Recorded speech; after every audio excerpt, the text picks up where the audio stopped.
июля 2010 года на лентах мировых информационных агентств появляется сообщение. Российский математик Григорий Перельман, доказавший гипотезу Пуанкаре, окончательно отказался от премии тысячелетия. Поступок вызывает недоумение. Ведь награду он заслужил честно, блестяще одолел задачу, которую 100 лет не могли решить величайшие умы математики. К тому же к премии прилагался $1 миллион. И в истории математики никто еще не отказывался от таких денег. Никаким другим способом Перельман не смог бы привлечь большего внимания к себе, математике и гипотезе Пуанкаре, как именно своим поведением. Образ странного математика из Петербурга растиражирован в прессе. И взгляд на этого человека не оставляет сомнений. Он беден. Так почему золотой дождь из денег ему не нужен? Где логика? Вопрос, что же важнее славы и денег, так и остается без ответа. Попытки найти его у самого Перельмана тщетны. То, что хотел сказать, я сказал уже. Я понимаю, что вам непонятно. Всего хорошего. История очень необычная, потому что Перельман – такой необычный человек. Это придает всему сюжету романтический элемент. Ее будут рассказывать и пересказывать в течение многих лет. Разгадав одну из математических загадок тысячелетия, Перельман сам становится загадкой. Он много лет молчит, и молчание его значительно. Может, от того, что за всем ажиотажем вокруг его миллиона неясным остается главное – кто этот человек и что именно случилось с ним в математике и в жизни.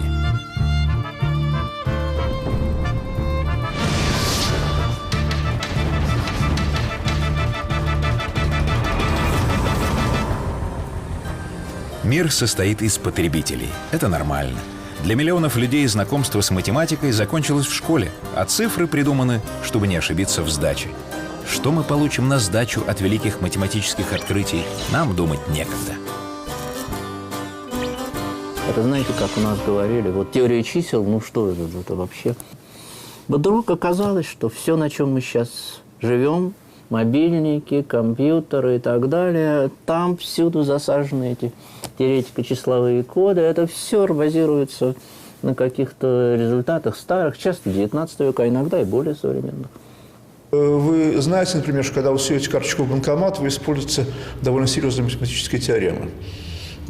Что данные шифруются, значит, и вот для этого используются очень серьезные вещи, которые были изобретены вовсе не для этого, а просто так. Но вдруг безмятежный лагерь потребителей поражает смятение. История с Перельманом порождает бум интереса к математике. Впервые становится любопытно, а что даст всем нам решенная Перельманом задача? И за что гипотезу Пуанкаре оценили в такие деньги? Президент Французской академии наук Анри Пуанкаре был благороден, корректен в спорах, равнодушен к славе. Отличный математик, он утверждал, что геометрии нового века нужны интуиция и вдохновение, и строго чтил этическое поведение в науке. Свою гипотезу Пуанкаре записал в 1904 году. 100 лет она была головоломкой, оставленной коллегам в наследство. Объяснить обычному человеку суть геометрической загадки Пуанкаре довольно сложно. Из-за истории с Перельманом за последние 10 лет сделать это пытались не раз. В ход шли наглядные примеры – чашки, бублики, мыльные пузыри и апельсины. Во время этого шума, значит, столько было вздора по этому поводу, что просто ни в сказке сказать, ни пером. Это были попытки объяснить гипотезу Пуанкаре, просто ни слова правды. Его гипотеза, на мой взгляд, она такого характера, что он изучал вот наше имеется пространство, в котором мы живем, и пытаемся выделить его существенные свойства. И он начинает описывать их свойства, что очень непросто. Математику нельзя так просто взять и объяснить. Потому что она построена так же, как нельзя объяснить чужой язык. Вы не можете в 2 словах объяснить, что такое китайский язык, человек, который не знает. Надо годами его учить. Так что мы можем долго развлекаться, мысленно превращая чашки в бублики и стягивая земной шар в точку. Но гипотезы Пуанкаре и тайны пространства не станут нам ближе. У математиков другой космос. Они знают, кто одолеет гипотезу Пуанкаре, приблизиться к главной загадке математики и физики. Какой формы может быть Вселенная? Нет другого способа описания мира, кроме математики. Либо это общие слова, либо это математика. Без Гриши этого могло еще 100 лет так и остаться. Но пока пикантность ситуации в том, что даже не все математики могут до конца понять силу его мысли. В России была потрясающая математическая школа, которая создала Перельмана. Если бы не было этой школы, не было бы Перельмана. Это было поколение математиков, с которыми он взаимодействовал, у которых он учился. Гриша Перельман родился в 1966 году в стране с великой математической школой. В стране Лобачевского, Ковалевской, Колмогорова, Чебышева. Его родители, люди не чуждые точным наукам, к большим высотам не стремились. Но детям Гриши и маленькой Лене привить любовь к математике считали делом чести. Впервые, так сказать, я услышал о Грише от известного в свое время профессора матмеха университета Натансона. Натансон сказал, что у его бывшей студентки Любы растет ребенок, который, по словам мамы, кажется, увлекается математикой. И вот посмотрел бы ты, Сережа, на него. Мама была уверена, что математика идеально подходит для ее сына. И дело не только в Гришиных пятерках. У ребенка был необычный характер. Он был упрям и безукоризненно честен. Едем в метро в сторону Купчино. Гриша немилосердно потеет. На нем завязанная на тесемочке меховая шапка с опущенными ушами.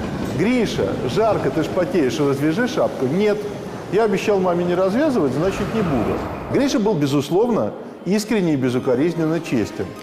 Математика устраивала его всем – одиночеством, сложностью, честностью правил. Вот есть задача. А дальше – решил, не решил. Ничья невозможна. Победитель забирает приз. Это аксиома. Но эта аксиома рассыпется, когда однажды жизнь в одно уравнение поставит великую задачу, амбиции, ложь и $1 000 000. И будет эта история совсем не про математику. А началась она в тот день, когда он сел в самолет, летящий за океан. В сентябре 1992 года Григорий Перельман прилетает в Нью-Йорк. Его ждет стажировка в известном математическом институте Куррента Нью-Йоркского университета. Далее командировка в Калифорнию в университет Беркли. За его плечами идеальный старт в науку. Элитная школа, диплом с отличием Ленинградского университета, аспирантура, штатная единица в лучшем научном математическом институте страны. Но в этой логически выстроенной жизни в начале 90-х происходит сбой. Большая страна рушится, в России настает время политических перемен и экономических передряг. До науки дела никому нет. Для нее начинается черная полоса растерянности и безденежья. В конце 80-х годов у нас был институт лучший в мире, наверное. У нас было 110 сотрудников, 70 докторов наук по всем специальностям математики. Любой вопрос по математике, статью там, что-нибудь, всегда можно найти человека, который объяснит. Так вот, из этих 70 примерно 40 уехало. Представляете себе, какая потеря? Голод идей для молодого математика страшен. И тогда на помощь приходит Михаил Громов. Надо на время вызвать Гришу на Запад. Работы Перельмана здесь известны, талант тоже. Просто все восхищались, что вот он решал задачи, которые никто не мог решить. Он, пока он работал, решил 3-4 задачи, над которыми люди думали по 20-30 лет. Григорию 26 лет. И он еще не знает, что это бегство от проблем навсегда изменит его жизнь. А пока жизнь снова входит в логическую колею. Скромное жилье, аскетизм во всем, шум Манхэттена его занимает мало.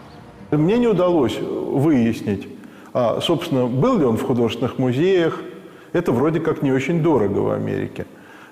Или были у него какие-нибудь американские впечатления. Он поехал туда заниматься наукой и занимался.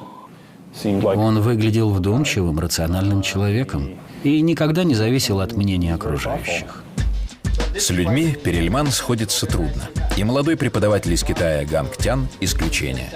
Раз в неделю они берут в аренду машину и едут в Принстон или университет Стоуни Брук слушать лекции лучших профессоров. Одна из таких поездок в Принстон дает неожиданный результат.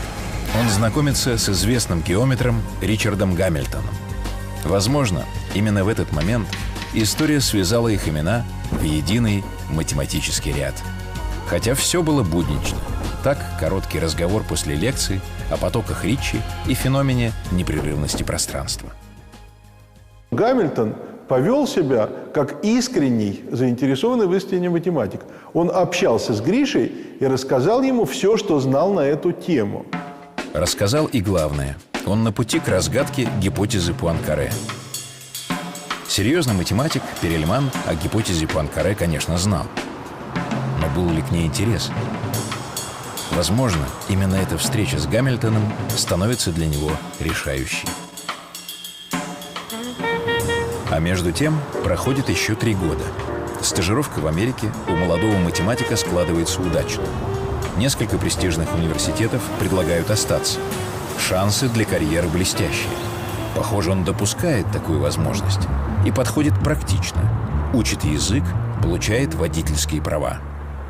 Но в один из дней Перельман встречает новую научную статью профессора Гамильтона и понимает, что в решении знаменитой задачи тот зашел в тупик.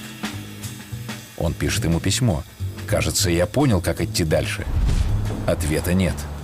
Это сигнал к тому, что в игру можно вступать. Он обрывает все договоренности и берет билет домой. У него была совершенно четкая мысль, сейчас понятно. Он хотел 7 лет покоя. И здесь бы он такого покоя не получил, чтобы сидеть, не ходить на работу и заниматься. Так, и кроме того, у него были некие сбережения американские, он мог на них жить. И он хотел на много лет задуматься, что вполне резонно. И он поехал в Россию, где ему никто не мешал. Он возвращается в Петербург и окунается в ворох семейных проблем. Отец оставил семью и теперь живет в Израиле. Сестра учится на родном Матмехе в университете, но скоро тоже уедет в Израиль, в аспирантуру, а далее жить и работать в Стокгольм.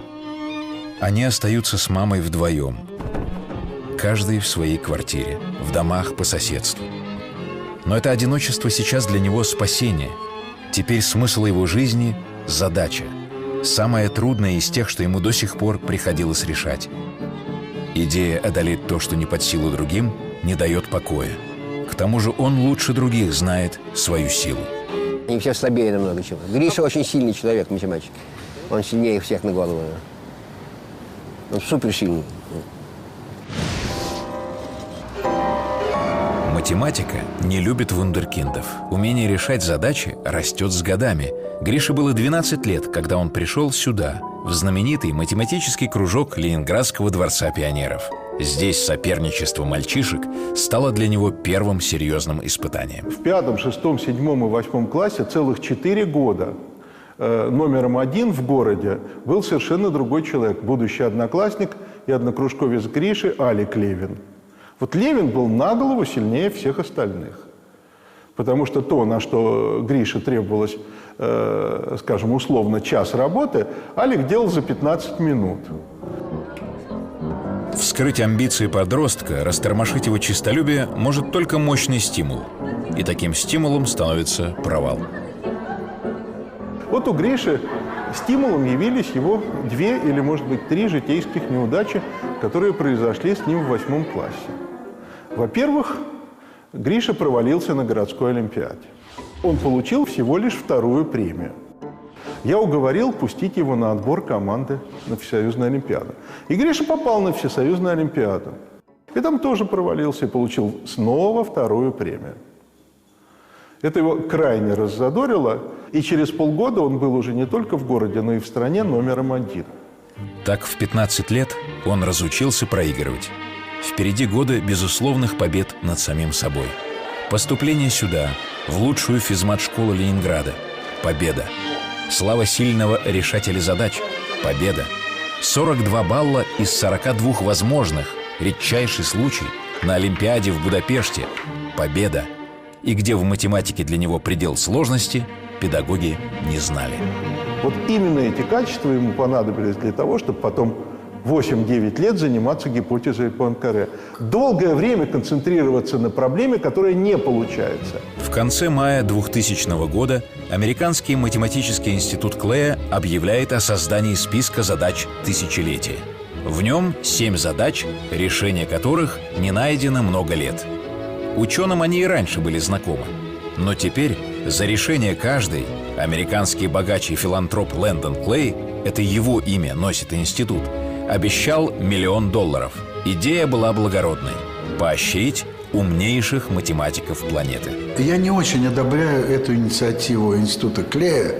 Эта манера немножко похожа на манеру шоу-бизнеса. Объявить миллионные премии. Жизнь показала, что с этой премией все время какие-нибудь приключения. Гипотеза Пуанкаре в списке тоже есть. Но эту новость Перельман принимает спокойно. Уже 5 лет все в его жизни подчинено решению именно этой задачи. Выходы на работу – редкость. Прогулки по городу и концерты классики в филармонии – отдушина. И то, что теперь за задачу обещана большая награда, для него ничего не меняет. Он чувствует, что близок к разгадке. Это гораздо интереснее и важнее любых наград. Впереди главное – решение. Я могу другой привести пример, как приходят математические идеи, да? Когда вот у вас на какую-то тему, вдруг вы вспоминаете анекдот. Вот так. Это не память, правда, что у вас в нужный момент вы что-то вспоминаете. И вот так математика. Это невероятное эмоциональное напряжение.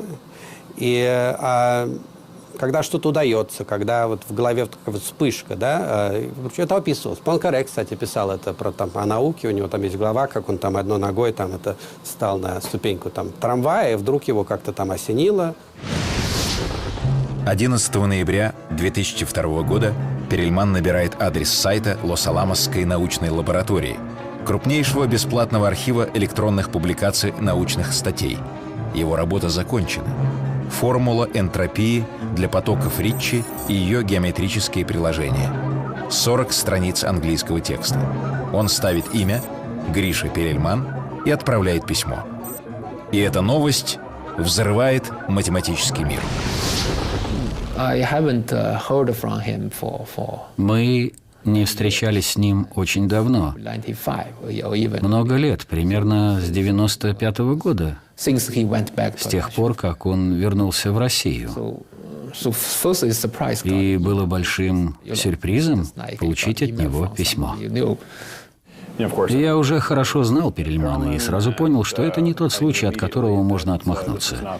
То есть можно сказать, что я знал об этом уже на следующий день. Мне об этом сообщил Ричард Гамильтон. У нас была рождественская вечеринка в декабре 2002 года. Гамильтон сказал, что один исследователь поместил статью про потоки Риччи, утверждая в конце, что он доказал гипотезу Пуанкаре. И ясно, что автор достаточно серьезен. В течение года Перельман отправляет на сайт еще 2 части своей работы. Его поступком коллеги озадачены. Во-первых, доказательство было необычно коротким, почти тезисным. Во-вторых, рассылка препринта в интернете не имела статуса официальной научной публикации. Автор будто заявлял: «Вот мое решение задачи, остальное мне не интересно».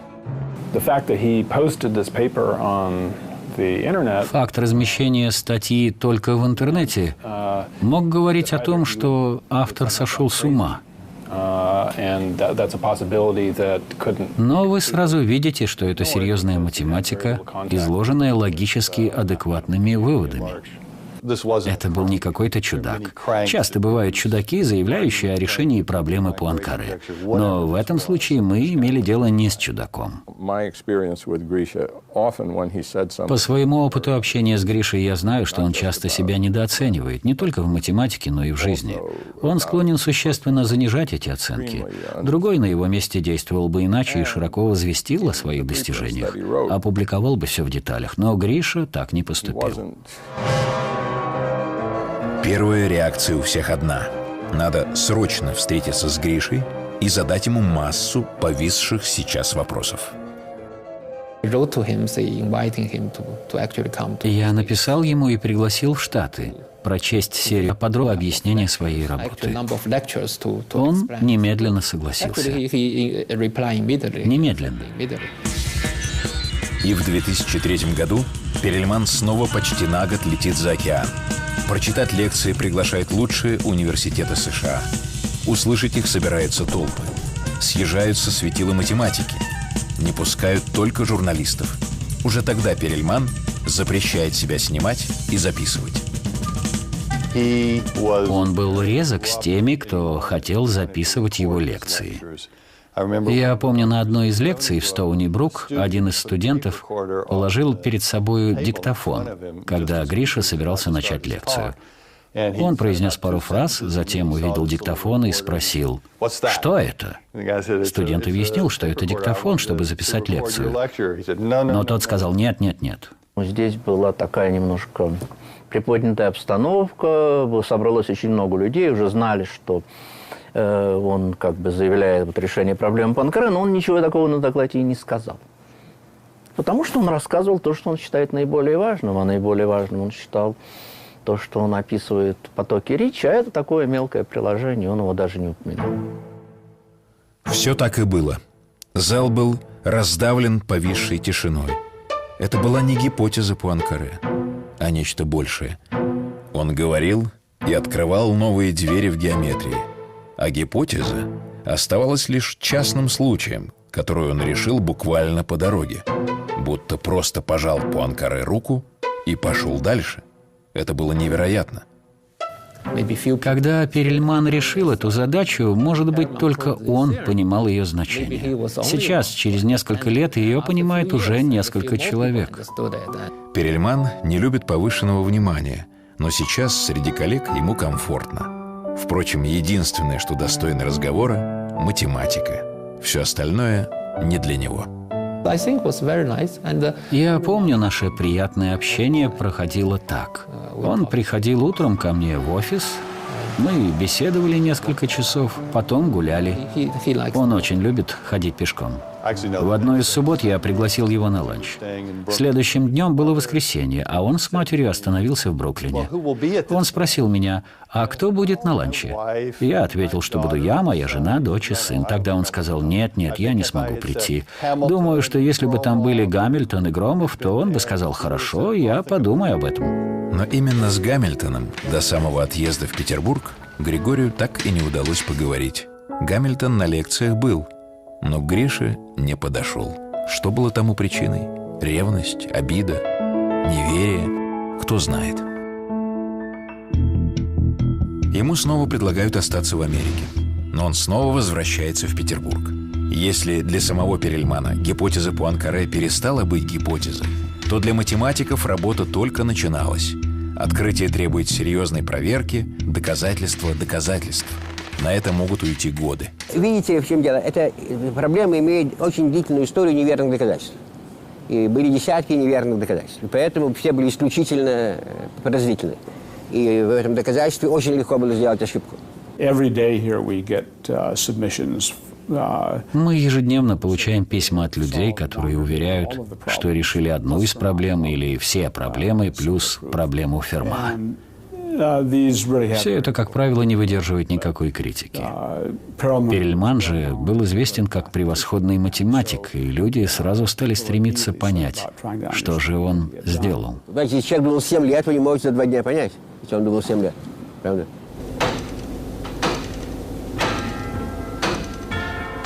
Часовой механизм был запущен. Теперь оставалось только ждать. Либо провала, либо славы. Над проверкой решений начинают работать лучшие математики. Основное бремя доказательств берут на себя 2 группы экспертов. В одной – математики Брюс Клейнер и Джон Лотт, в другой – доктор Морган, который сам немало лет посвятил решению этой задачи, и профессор Гангтян. По сути, именно они расшифровали, проверили и дали комментарии ко всем тезисам перельмановской работы. Это был титанический труд. Ведь не каждый ученый обладал достаточной суммой знаний в разных областях математики, чтобы понять его доказательства.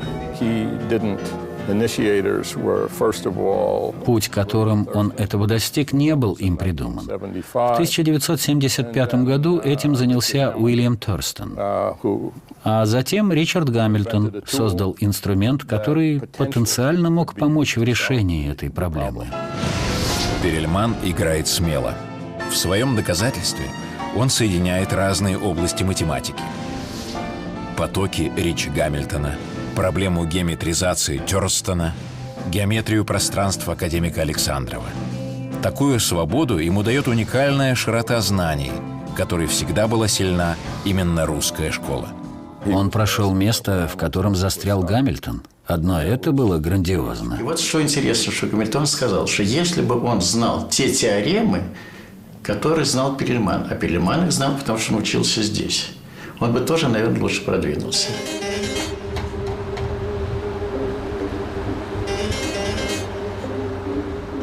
В этом институте на Фонтанке он проработал 15 лет. Маленький кабинет, окно во двор, непременная доска и мел. Здесь учился у лучших геометров страны – Александрова, Залгалера, Бурага. Здесь решал задачи, думал, спорил с руководителями, менял лаборатории, писал ненавистные отчеты вот так, коротко и неохотно.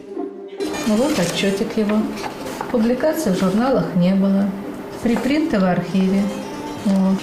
Но в декабре 2005 года Перельман неожиданно для всех подает заявление об уходе.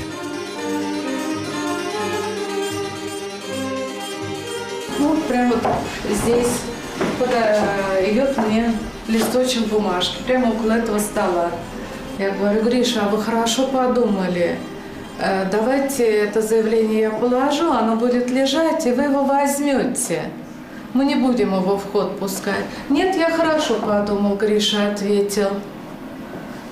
И дальше я ему спросила: Гриша, а знает ли мама о том, что вы увольняетесь? Нет, мама не знает. А зачем ей знать? Знает сестра. По-моему, главный мотив был такой, что он не только увольняет сестру, но хочет вообще оставить математику. В это трудно поверить, но Перельман настаивает: с математикой покончено. Разговор о ней он обрывает резко. Круг коллег, с которыми он еще продолжает общаться, сжимается, как шагреневая кожа.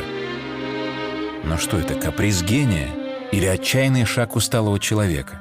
Если поверить в то, что Гриша никогда не врет, то он математику бросил и никогда к ней не вернется. По крайней мере, так он сам говорит.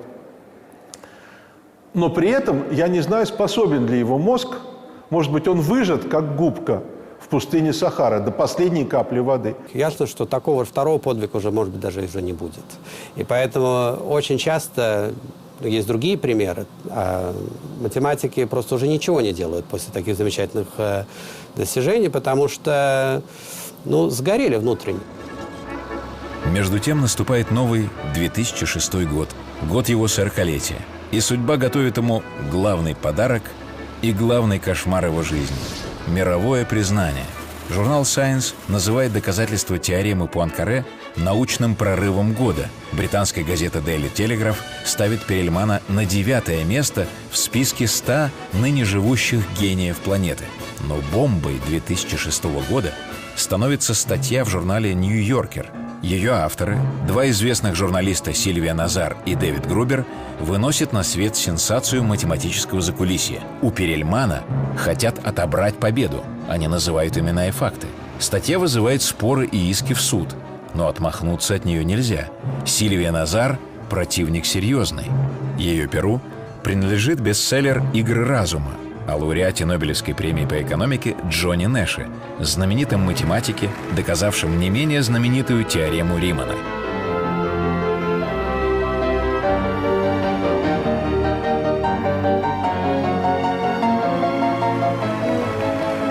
Когда в Голливуде сняли по этой книге оскароносный фильм, Нэш стал звездой далеко за пределами Принстона. Героем этой статьи журналисты делают Перельмана, а антигероями – видного китайского математика профессора Яо Шинтана и его учеников. Авторы проводят расследование и утверждают, группа профессора Яо тоже работала над гипотезой Пуанкаре и теперь пытается убедить математическое сообщество в том, что Перельман ничего не открыл, а дал еще одну версию. По мнению Яо, общий вклад в открытие выглядел так: 50% задачи решил Гамильтон, Перельман – 25%, китайские математики – 30%, 105% на троих. Забавная арифметика. Но главное, право на первенство в окончательном решении задачи Пуанкаре Яо оставлял за собой. Перельман оскорблен. Мир математики прогнил. Из него ушла этика. Все можно купить, продать, украсть. Он сказал, что математика становится продажной, как и все общество. Дело в том, что Перельман в каком-то смысле верил в истину, что математика и люди, сообщество, которое ею занимаются, в чем-то лучше, честнее, порядочнее, чем остальной мир. И в это же время приходит новость. Международный математический союз присудил Григорию Перельману премию Джона Филдса. Но теперь даже этой заслуженной золотой медали Перельману не надо. Гриша затаил обиду не только на международное, но и на российское математическое сообщество.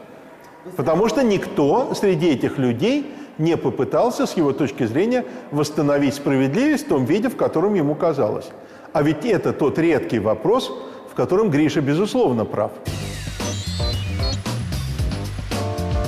В августе 2006 года на церемонию награждения в Мадрид приезжают 3000 математиков. Надежда увидеть на ней Перельмана еще есть, ведь вручать золотую медаль согласился сам король Испании. I regret that Dr. Perelman has declined to accept the medal.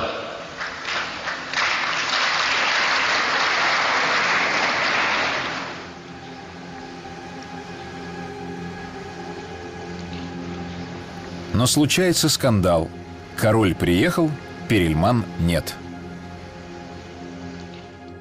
Гриша не пытается устраивать мир под себя. Он просто отсекает общение с теми кусками этого мира, которые ему не нравятся. В вопросах этики Перельман болезненно щепетилен. Он воспитан на том, что математика не просто королева наук, а самая нравственная наука. На этом стоял его учитель, академик Александров, утверждавший в конце жизни: «Меня не интересует геометрия, меня интересует нравственность». Тут много вещей. Например, критерий истинности.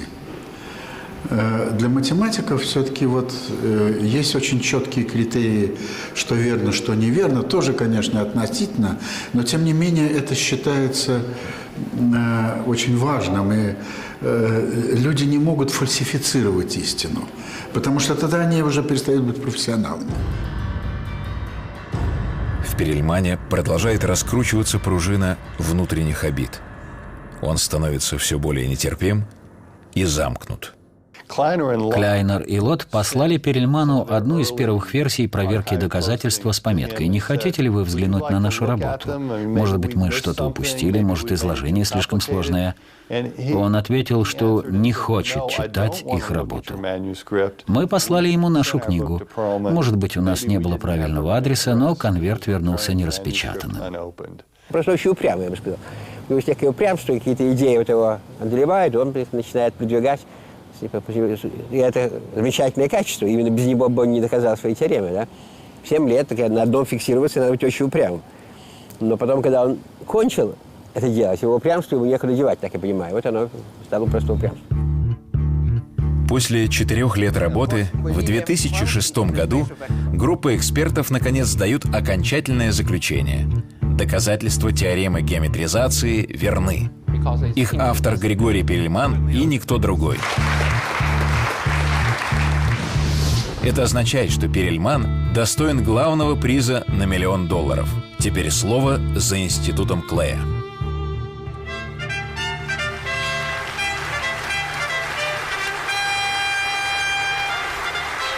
С тех пор, как Альфред Нобель из-за ревности и личных обид вычеркнул математику из списка своих премий, математики будто сговорились, что считать деньги не их дело. Так, премия канадца Джона Филдса давно сравнима по престижности с Нобелевской, но ее денежная часть невелика – 15 тысяч канадских долларов. Это очень приятно, то есть это как-то одна безусловная польза, скажем, от нобелевских премий или филдских медалей, что это как-то поднимает интерес общества к науке, то есть в этом смысле это как бы хорошо. С годами награды дорожают. Несколько лет назад в Норвегии выдающимся математикам мира стали вручать премию имени Нильса Абеля, тоже почти $1 миллион. Гениальный Михаил Громов – ее лауреат. В отличие от Нобелевских премий, математики довольно плевать на это хотели. То есть, конечно, приятно деньги получить, и там, не скажу, что это неприятно, но это никак не влияет на движение. Вы просто так удобно жить, что вы не думаете о деньгах. Там. Если там потеряли очки, пошли и купили другие. Что регулярно что происходит. Так?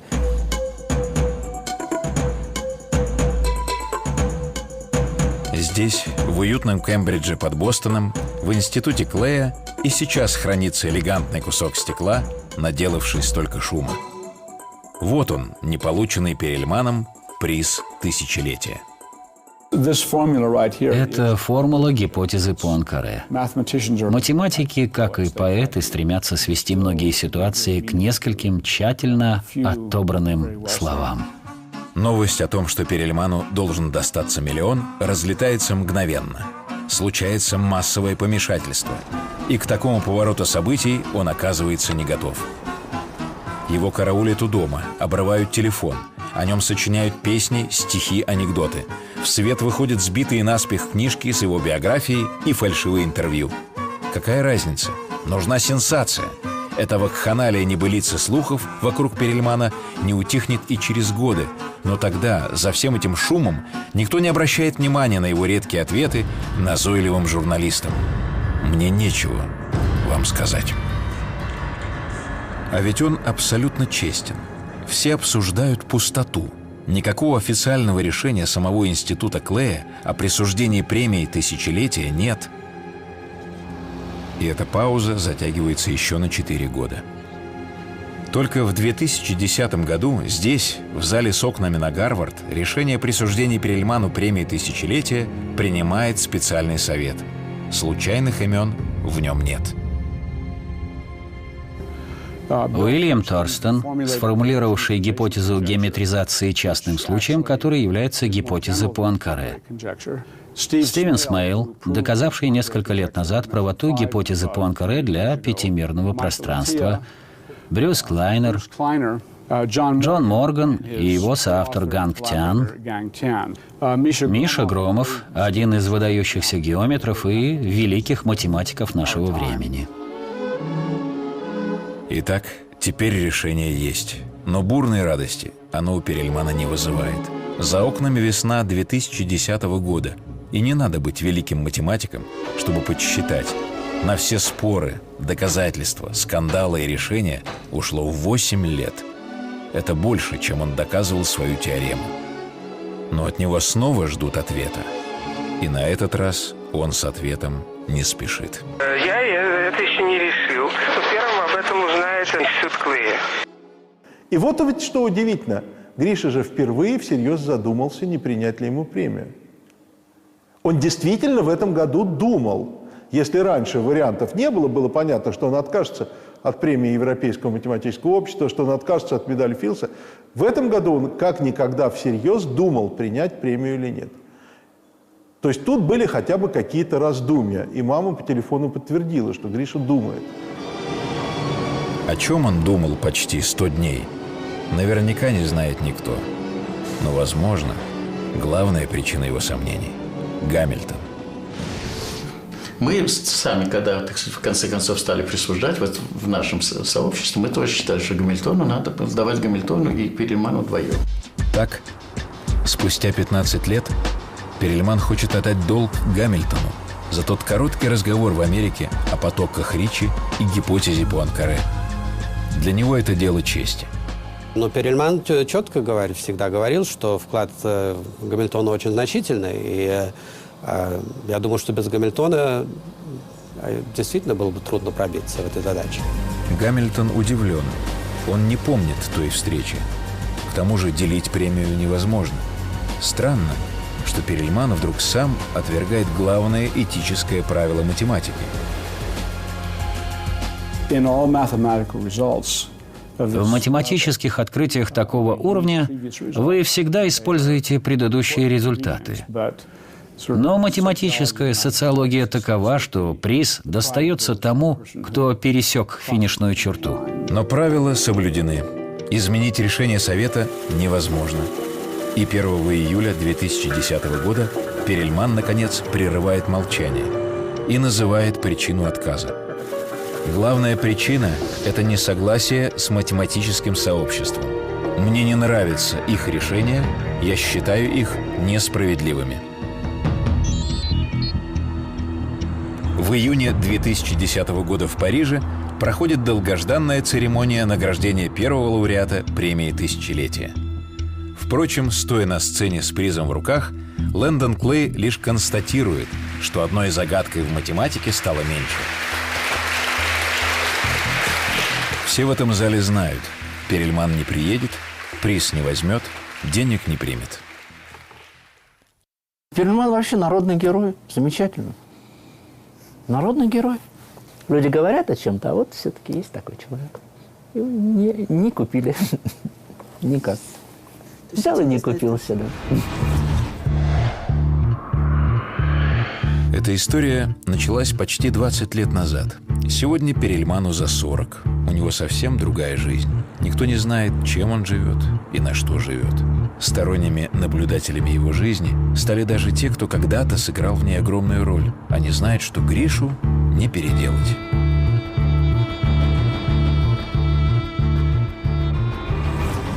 Больше всех Гриша, безусловно, обеднил собственную маму. Любовь Львовна пожилая женщина, она это заслужила, вырастив замечательных детей и в не самые легкие годы в жизни нашего общества. Перельману сейчас очень тяжело. Перельману сейчас безумно тяжело, и в этих условиях он живет последние несколько лет. Я вообще удивляюсь, не живет ли он вообще постоянно на грани нервного срыва. Он замечательный математик, он никого не учит, ни с кем не взаимодействует. То есть это пропадает, его талант в неком смысле, часть его впустую. На него было потрачено огромная энергия, он не с нуля возник, его люди учили, и он с этими людьми взаимодействовал. А сейчас он шел и не отдает то, что он получил, это нехорошо. Это неэтичное поведение. Он выбрал свободу для себя, разрушив тем самым жизнь близких, дружбу, карьеру. Что оставил в своей жизни неизменным? Только музыку. Последние разговоры у меня были с ним исключительно о Мариинском театре, классической музыке и прочих вещах, которые Гришу интересуют. Миллиона Перельмана больше нет, он аннулирован. А ему наплевать, миллион это был или род мелочи. Не в миллионе дело. Он живет в мире, где загадки Вселенной разгадывают не ради денег, но и обиды выше миллиона. И взять эти деньги значило предать свои принципы. Непонятно? Пусть. Он решил задачу, которую понимают несколько человек на планете. Смешно думать, что его волнует наше мнение.